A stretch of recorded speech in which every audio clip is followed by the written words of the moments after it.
Agora, falando de seleção brasileira, o Romário distribuiu umas pancadinhas aí para os jogadores da seleção, hein? O Romário deu uma porradinha no Endrick e deu uma porradinha no Vinícius Júnior, tá? Agora, eu falei, não adianta botar desculpinha na idade do Endrick. Um atacante de seleção brasileira não pode perder um gol como aquele quando um jogo de mata-mata tá 0-0. Não pode, não pode. Ele não é um menino, ele é um jogador de seleção brasileira. Jogador grande. E aí o Romário falou algo parecido. O Romário disse o seguinte, vamos botar aí na tela, né, a crítica do Romário ao Endrick e também ao Vinícius Júnior. Ele diz, muita gente falando, mas ele é novo. Gente, eu sei que eu vou levar a bronca, mas tem que falar. Eu não vou ficar aqui no pi, que eu acho insuportável. Muita gente falando, mas ele é novo. Foda-se que ele é novo. Tem que fazer a porra do gol. Novo, meio, velho, e se foda. Se ele tá ali, tem a responsabilidade de fazer o gol. Não tem jeito. A culpa do Endrick ter perdido o gol foi do Endrick. Chegando ali, tem que se concentrar para fazer o gol. Porque é a bola decisiva que vai definir um jogo. Gosto dele. Acho que vai ser um jogador que vai nos dar felicidade. Mas ontem, né, ele estava falando do domingo, ele foi terrível, disse o Romário. O Vinícius Júnior também foi criticado, né, pelo Romário.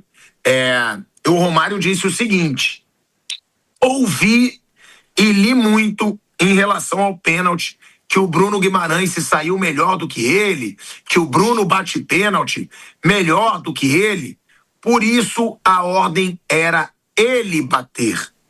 Tudo certo, muito legal, ele respeitou a ordem do treinador, mas irmão, tem que ter atitude. O Vini Júnior é o protagonista, é o pica da seleção, que nós temos no time. Pega a porra dessa bola, bate o pênalti e tá resolvido. Ou seja, o Romário falando, né? O que eu acho que todo mundo pensou naquele momento do jogo. Tanto do Endrick quanto do Vinícius Júnior, gente. Como a gente sabe elogiar, a gente sabe criticar. Eu sou o que mais falo isso. Quando eu critico alguém, eu me sinto obrigado depois a elogiar quando a pessoa vai bem. Quando eu elogio, eu também tenho que ter a coragem de criticar se a pessoa tá mal. E o Romário falou verdades, né, Bruno Prado?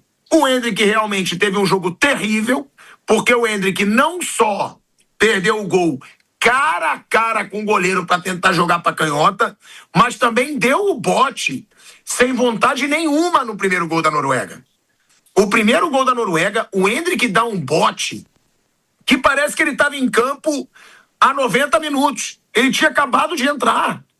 Ele dá uma entrada preguiçosa, o jogador norueguês passa por ele como se fosse uma criança, e aí depois tem o cruzamento para o primeiro gol da Noruega, do Haaland. E o Vinícius Júnior, a mesma coisa. Para mim, o Romário não exagerou em nada. O Bruno Guimarães bate melhor, azar. O Odegaard pode bater melhor que o Haaland. Mas eu acho que o Haaland, num momento como aquele... Dá a bola aqui. O artilheiro sou eu. O Vitinha pode bater melhor que o Cristiano Ronaldo. Cristiano Ronaldo vai falar, meu amigo, passa a bolinha pra cá. O Lautaro pode bater melhor que o Messi. Tá louco? Me dá essa bola. Eu concordo em tudo que o Romário falou, Bruno. E o Romário não tem papa na língua. Criticou pesado o Endrick, o Vinícius Júnior, e já eu vou mostrar o que ele falou sobre o Ancelotti, Bruno Prado. Então, tem coisas que no geral eu concordo com o que ele falou, né? Que é botar algumas coisas a mais. Eu acho que o Endrick, tanto no gol que ele perde, quanto na questão da marcação, acho que não é uma questão de personalidade, que acho que personalidade ele tem bastante. Eu acho que são mais questões técnicas que ele tem que melhorar. Eu acho que ele perde o gol porque ele não tem a mínima confiança de usar a perna direita. Ele joga sempre para a esquerda, né? O Endrick é um defeito que ele tem. técnico, que ele pode aprimorar, ele é novo, que ele não aprimora. O Endrick tem algumas qualidades muito grandes. Ele é corajoso, ele vai pro jogo, ele não tem medo de arriscar. Ele faz gol, que é muito bom, e é muito forte e rápido. Só que ele não é muito técnico. Assim, o Endrick é um cara que tem alguns defeitos técnicos que, por exemplo, essa questão, ele joga tudo para a perna esquerda. Ele às vezes vira o corpo, o Gabigol também faz isso, às vezes vira o corpo todo para bater de perna esquerda. E ele não usa muito a direita, então ele acabou se enrolando ali. E a questão da marcação aí também é uma questão de alguns jogadores brasileiros. E um francês também, né? O Mbappé, se você bota ele para marcar pelo lado, ele também, ele não vai. Mas o Mbappé eu acho que é mais preguiça. E ele acha que ele não tem que marcar, acho que é mais uma coisa assim. O Endrick, ele também não foi acostumado a fazer essa marcação pelo lado. E ele não se preocupou em fazer. Acho que a gente ainda tem muito aqui na cabeça aí, é mais cultural. E não é só o Endrick, de que assim, o craque ele não pode marcar, né? O craque ele não pode recompor, aí ele nem se preocupa em aprender também essa parte defensiva sem a bola. E no time, no máximo dois vão ter um pouco mais de conforto na marcação. E o Endrick, ele é um jogador que sempre foi colocado para jogar. O Endrick é atacante, ele tem que fazer gol. Por isso que eu acho que também, além da parte psicológica, porque era um menino, o Abel teve alguma dificuldade para encaixá-lo no time do Palmeiras logo de cara, também porque o Abel é um técnico mais quadradinho, assim, o Abel, ele não é muito de sair muito do que ele armou. O Palmeiras jogava com 2 pontas abertos e um centroavante. E o ponta às vezes era um meia, às vezes o Scarpa era esse ponta, mas eram 2 caras abertos e um centroavante. E o Endrick, o Abel não conseguia ver o Endrick nem como ponta, porque no time do Abel o ponta tem que recompor, tem que fechar a segunda linha de 4 quando está sem a bola, tem que marcar a frente do lateral. E também não o via como centroavante, né? Porque ele não é um pivô, ele gosta de vir de frente, não de costas, ele tem outras características. Ele é um segundo atacante, na verdade. Aí o Abel, para acomodá-lo, aí o Abel muda o sistema, bota 3 zagueiros, 2 alas, o lado ficava com os alas e ele podia jogar por dentro fazendo uma dupla de ataque, né? Com o Breno Lopes, naquele brasileiro de 23. E o Breno às vezes fazia mais pivô e ele vinha de trás. Então o Endrick tem algumas questões que ele pode melhorar tecnicamente e taticamente, né? O Endrick, ele é um jogador meio caótico, que é bom às vezes, você botar o caos no jogo. Bota o moleque lá, ele vai botar um fogo no jogo terrível. Mas ele, acho que até para ter uma carreira mais consolidada, mais forte, ele tem que melhorar algumas questões técnicas e táticas. Então, acho que não foi nem por personalidade, porque personalidade ele tem muito, é uma característica forte dele. E aí, também entra um erro do Ancelotti, se ele sabe que o Endrick tem dificuldade de marcar pelo lado, ele erra quando ele bota o Endrick para marcar pelo lado, quando ele joga o Endrick para a ponta direita. Aí também tem a questão do treinador. E o do Vinícius, eu concordo que o craque do time tem que pegar, assumir a responsabilidade, cobrar. Foi uma ordem do técnico também, mas também concordo que a crítica é muito seletiva, assim. Se o Vinícius pega a bola da mão do Bruno, bate e erra, iam falar que não tem ordem, ninguém respeita nada, ia ter... Até vou botar mais, um foguinho nisso. Vamos supor que fosse Neymar em campo, que é um cara que é de amor e ódio. Já pensou se o Neymar arranca a bola da mão de quem ia bater o pênalti determinado e ele vai lá, bate e erra, o que não ia falar? Iam pedir a prisão dele. Então, assim, depende muito do que está determinado. Aliás, uma briga do Neymar no Santos com o Dorival foi porque o Dorival mandou outro jogador bater pênalti e ele não bateu. Aí ele ficou louco, brigou e causou uma confusão. Então, assim, concordo que você tem que jogar isso na mão do craque. Acho que até o técnico poderia jogar. Você é o cara, vai lá, se você está confiante, bate. Mas se o cara tira a bola da mão do outro, bate e erra, iam falar, aqui não tem disciplina, é uma zona, o cara que faz o que quer. E se for um cara polêmico, então, um cara que gera amor e ódio, que é o caso mais do Neymar do que do Vinícius, nossa senhora, se ele rouba a bola da mão de alguém, vai lá, bate e erra, ele estaria proibido de pisar no país eternamente. Ô Bruno, eu concordo com você, mas aí eu vou ter que discordar do Vinícius Júnior e do Ancelotti. Porque eu tava vendo o Vinícius Júnior no campo, no estádio, todo mundo achou que ele cobraria. Pode deixar o Bruno aí na tela, tá? Ele tava com a bola na mão lá, parado. Todo mundo achou que ele cobraria. Ele tava com a bola lá, todo mundo ficou... Sim, todo mundo ficou surpreso quando ele não foi pra cobrança. Por quê?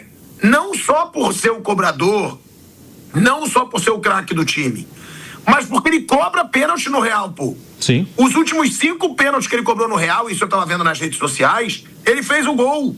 E aí eu tava vendo que o Bruno Guimarães no Newcastle, eu acho que ele cobrou 3 pênaltis. Sim. 3? 3. Então não existe o Ancelotti medir um cobrador de pênalti do time por treino, porra. É quem tá acostumado com a pressão, estádio cheio, lotado, Santiago Bernabéu, vou bater pênalti. Vale muito mais isso, o retrospecto do cara na carreira, na vida, dele ser cobrador de um Real Madrid, do que o que eles bateram no treino. Eu também acho. Eu acho que tinha que botar nele, até porque o Vinícius estava muito confiante. E ele é estrela. O Bruno também fazia uma ótima Copa e tinha confiança, com certeza. Mas o Bruno está menos acostumado à pressão do que o Vinícius. Eu acho que o pênalti, ele é mais, principalmente numa Copa, é mais de pressão do que de técnica. No Real Madrid agora é o Mbappé que está batendo os pênaltis, mas o Vinícius ele batia também, às vezes ele bate quando o Mbappé não está. Então ele está acostumado a isso. Ele não é um grande cobrador, mas assim, ele é um cara que está acostumado a bater e está acostumado à pressão, né? Ele está acostumado, principalmente o cara que é atacante, faz gol e tem essa cobrança, e o Vinícius era o principal jogador do Brasil na Copa, ele já tinha esse peso, você agora é o principal jogador do Brasil, principalmente a partir do momento que o Neymar rompeu o ligamento do joelho, era nele que estava a responsabilidade, tanto que ele era cobrado durante o ciclo aí que o Brasil foi mal, só que ele individualmente na Copa vinha muito bem. Então eu acho que o momento de bater é mais de pressão. O Romário não era um grande cobrador de pênalti. Aí ele vai lá e bate na final de 94 nos pênaltis, mas ele não era um cara que batia pênalti toda hora, né? Ele não era um grande cobrador. Então, acho que assim, você botar o cara que está mais acostumado à pressão num momento desse é uma coisa melhor, é uma coisa mais clara, mas de fato tem esse lado. Assim, se o cara vai lá, ele se impõe e erra, nossa senhora, cairia o mundo. Já no Vinícius cairia. Se fosse o Neymar, então, meu Deus do céu. Eu até encontrei o Romário em um dos voos, pilhado, que eu fiz aqui nos Estados Unidos. Estou tentando lembrar qual foi, foram muitos. Eu acho que foi para Houston. Exatamente, para Houston, no jogo do Brasil com o Japão. E estava o pai do Endrick nesse voo também. A gente conversou ali muito rapidamente na porta do embarque ali, né? Era bem cedo e tal. O Romário ele tinha acabado de acordar, era 5:30 da manhã, mais ou menos. E a gente conversou muito rapidamente ali com o pai do Endrick junto também e tal. E essa é uma das coisas legais da Copa do Mundo, né? De estar aqui, que você encontra esses personagens e muitas vezes pode trocar ideias com eles. Eu acho que a eliminação da seleção brasileira tem uma série de erros, né? O Brasil falhou em muitos detalhes. E os detalhes nesses jogos, eles são fundamentais. A Noruega não falhou nos detalhes. O Haaland teve 2 oportunidades. Não é que a Noruega dominou o Brasil no sentido de oportunidades, amassou, criou um monte de chance, o goleiro foi melhor em campo. Não. O Haaland teve 2 mais agudas e fez 2 gols. Então, o Brasil falhou muito nos detalhes. Acho que sim, o Endrick é uma peça nesse sentido. Ele falhou, ele errou, um gol que não poderia perder. Um gol que a gente imagina que um atacante com a capacidade que ele tem faça. Até pelo número de pedidos, né, que foram feitos pelo Endrick, que todo mundo queria o Endrick como titular. Eu mesmo fui uma das pessoas que disse aqui depois do primeiro jogo contra Marrocos que o Endrick tinha que jogar, tinha que ter mais minutos, tinha que ser titular. E aí ele foi de não ter minutos a ser a primeira opção. Também tem um pouco das escolhas do Ancelotti que eu acho que são discutíveis. Agora, a do Vini, honestamente, eu coloco um pouco menos de responsabilidade nele por conta dessa questão da escolha. Eu acho que a escolha da comissão técnica é ruim. O Vini, ele tá ali numa situação que foi passado uma ordem. O Ancelotti falou, eu estava lá na entrevista coletiva depois do jogo, ele disse: a gente definiu como batedores da seleção brasileira Neymar, o primeiro, Igor Thiago, o segundo, Rafinha, o terceiro e Bruno Guimarães, o quarto. Dos que estavam em campo, dessa lista só o Bruno Guimarães estava em campo, né? E por isso ele acabou batendo. Eu acho um erro não considerar o Vini nessa situação. Porque, como disse o Bruno, ele é um protagonista. Ele é o cara que no momento da decisão ele aparece, ele marca os gols. E não é que o Vini não é um batedor de pênalti. No Real Madrid o Mbappé se tornou batedor de pênalti, mas nessa temporada que passou, o Vinícius Júnior bateu pênalti contra o Manchester City em Manchester, fez o gol de 1-0 pro Real Madrid. Bateu o pênalti contra o Atlético de Madrid, jogo que o Real Madrid estava perdendo em casa, ele faz o gol de empate. Depois do Real Madrid toma o 2-1, ele faz de novo o gol do empate. Então ele está mais habituado a esses momentos de pressão do que o Bruno. Mas eu compreendo, dentro da hierarquia, principalmente de um técnico que foi o cara que impulsionou a carreira do Vinícius, ele ia aceitar. Eu compreendo, honestamente. tentando me colocar um pouco no lugar dele, eu entendo, esse cara aqui fez a minha carreira decolar também. Claro que o principal é o talento dele, mas o Ancelotti ajudou muito, né, o Vinícius a ser o que ele é no Real Madrid. Então eu compreendo ele visualizar uma decisão dessa e acatar. Para mim o erro é decidir isso, é dar o pênalti decisivo para o Bruno Guimarães, ou a possibilidade de um pênalti decisivo para o Bruno. E ele fez uma bela Copa e acabou saindo muito arranhado, né, por conta do pênalti perdido. Então eu acho que o Brasil falhou muito nos detalhes. O detalhe do Endrick, o detalhe da escolha, as mudanças no segundo tempo para mim foram muito ruins, o time piorou muito a partir das mudanças. Você citou o bote que o Endrick vai dar na lateral. Ele não deveria estar ali naquele momento. O Ryan fazia um grande jogo, até marcando muito bem. Então as mudanças que ele foi fazendo também desestruturaram o time. Repito, o Brasil falhou numa série de detalhes e a Noruega não falhou. O Haaland foi lá, fez 2 e aí o Brasil teve que voltar para casa. O Romário também não poupou o Ancelotti. Ele diz o seguinte: não estou dizendo que o Ancelotti é o principal culpado, mas ele tem culpa pra caramba nessa derrota. Muita coisa. Ele tira o Bruno Guimarães e coloca o Ederson. Pra quê? Quero entender o que ele quis fazer naquela porra. Não temos lateral, porque ele não convocou. Tinha lateral, machucou, ele convocou zagueiro. Ele convocou o Wesley, ele machucou. Tinha que ter trazido outro. Eu sei que não tem lateral, mas tem alguém melhor do que o Ederson para fazer a lateral. Olha aí, ó. Romário também criticando o Ancelotti, né? A gente mesmo já falou aqui de alguns erros do Ancelotti. O Bruninho deu uma aula aqui também, que ele coloca ali o Endrick para marcar. Não é o forte do Endrick. Marcar ali quem avança, quem estava avançando pela esquerda. Então, o Ancelotti também sendo cobrado pelo Romário, Piperno. Você acha que o Ancelotti merecia essa renovação? Ou você está no time da galera que não renovaria antes da Copa do Mundo, Piperno? Até porque eu quero um ciclo com alguma estabilidade.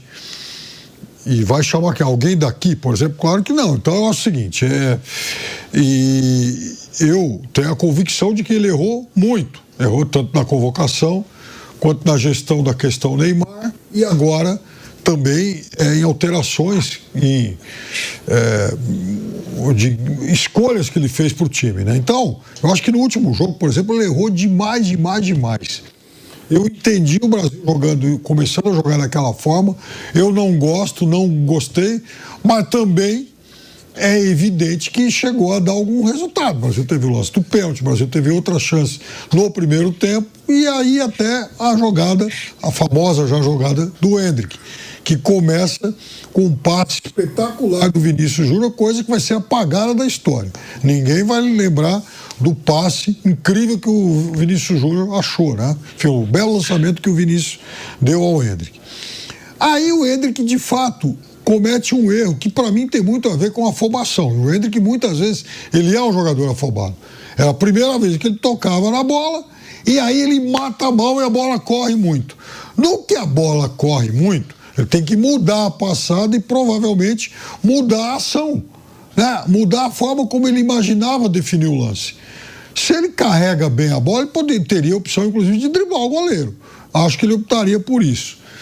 Mas, como ele domina mal a bola e a bola corre muito, aí realmente ele tem que mudar o movimento, a forma como ele corre. E isso atrapalhou tudo.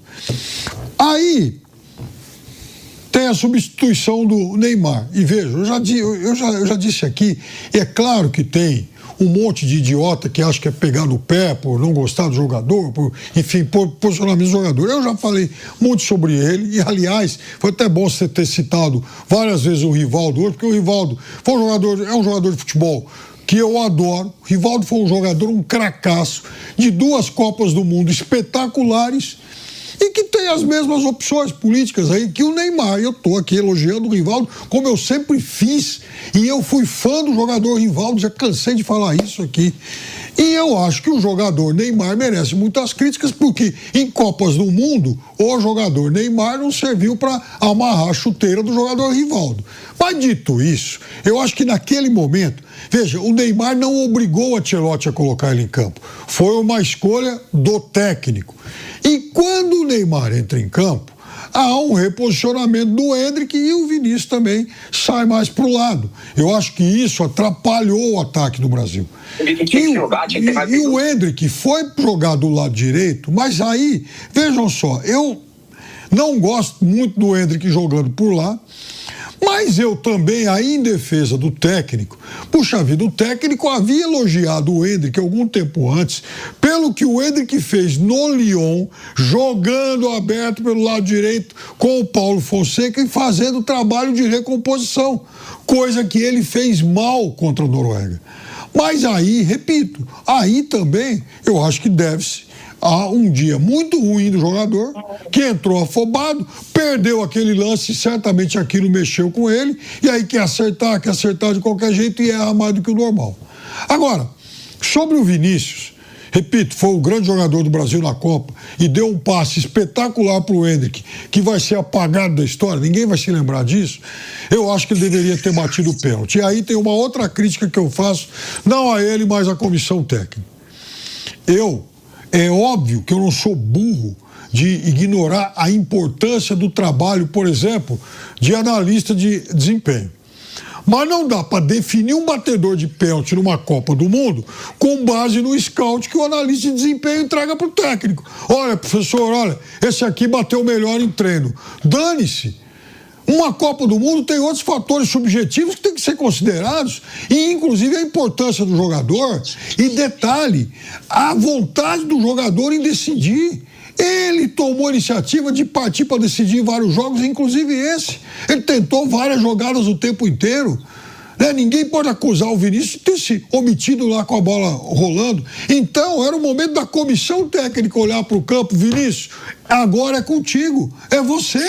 Você que está com a confiança lá em cima, mas puxa vida, nos treinos, o scout aponta que o melhor é o Bruno Guimarães. Dane-se!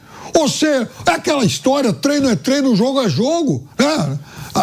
Isso existe há 1000 anos no futebol. Isso define muito bem o que é um jogo de futebol. Olha, muitos fãs do Bebeto, o excepcional Bebeto, vão se recordar do peso da cruz que o Bebeto carregou muito tempo, por não ter batido um pênalti que poderia ter dado um então inédito título ao La Coruña em 94.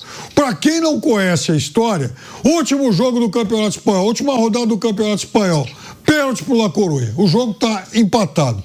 Era até contra um time fraco, o La Coruña jogando em casa. Se o La Coruña ganha aquele jogo, é campeão espanhol. Aí todo mundo imaginava que o Bebeto fosse bater o pênalti. Ele era o artilheiro do campeonato, a grande estrela da companhia. Aí vai um outro jogador, pega a bola, bate o pênalti e perde. O Bebeto carregou essa cruz de ter sido omisso e tal por uma eternidade. Injusto e injustamente ele recebeu esse carimbo um tempão. Depois foi campeão do mundo pelo Brasil e tal, e foi um jogador excepcional. Mas naquele tempo ele ficou marcado por isso. Então, pênalti é aquela coisa, aquela outra velha, aquele outro antigo provérbio do futebol, né? Tão importante que deve ser batido pelo presidente do clube, principalmente em Copa do Mundo, em jogo decisivo de Copa do Mundo. É o cara, é o craque que tem que pegar a bola e falar, é comigo. Olha, muita gente criticou o Neymar em 22, porque ele não foi lá bater o pênalti. Não foi ele que abriu a série. Da mesma forma, agora, também cabe a crítica, mas não ao jogador, e sim a comissão técnica que tomou uma decisão errada. Quem tinha que bater o pênalti era o artilheiro do time, o melhor jogador do time e o cara que estava chamando a responsabilidade para ele. Está com a confiança lá em cima. Por que a comissão técnica não teve a sensibilidade de usufruir disso? Eu acho que o Piperno tem razão em partes aí. A do Endrick, eu acho que ele deu uma aliviada. Tentou adiantar, jogar. Tá bom, um atacante pica, ia chutar com a direita que ele tinha todo o ângulo para finalizar, pô. O que eu tô dizendo é o seguinte, ele errou porque ele mata mal a bola. Quando ele matou mal a bola correu muito. Observe na imagem. Quando a bola corre muito, ele muda o movimento dele e se enrola inteiro. Não tem perdão. Ele errou. Uai, é um jogador que eu adoro, já falei muito bem dele, mas ele errou feio. E depois desse erro, afobado mais ainda, ele errou tudo no jogo.